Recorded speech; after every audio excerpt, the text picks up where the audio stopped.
काय उद्देश आहे?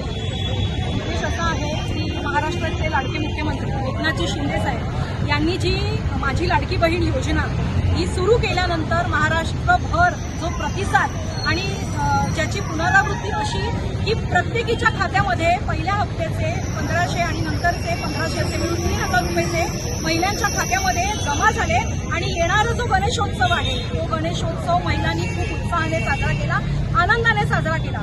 त्या उत्सवाला किंवा त्या आनंदाला गालबोट लावण्याचं काम सुनील केदार नावाच्या ह्या सावत्र भावाने आमच्या केलेलं आहे।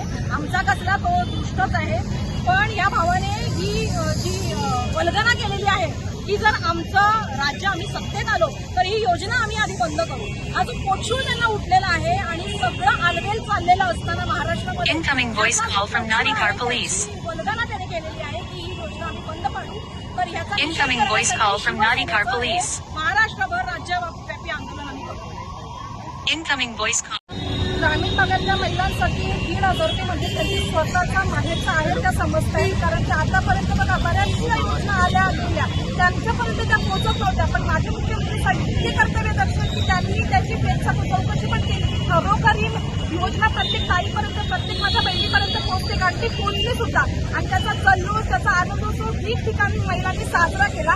पण म्हणतात ना चांगलं केलं की काही ना काही विघ्न घालणारी लोक असतातच। मग आमचं जे शिवसेना पक्ष आहे ना हा 99% समाजकारण करतो आणि फक्त 1% राजकारण करतो। पण जे समोरचा पक्ष आहे काँग्रेस पक्ष हा 99% राजकारण करतो आणि भ्रष्टाचारच त्याच्यामध्ये आणत असतो। तर मला एवढंच सांगायचं आहे तुम्ही तुमच्या काळात तुम्ही तुमच्या राज्यात जी गोष्ट करू शकलात नाही ती आमच्या मुख्यमंत्री साहेबांनी करून दाखवली।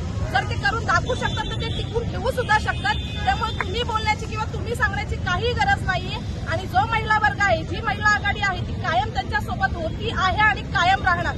जय महाराष्ट्र।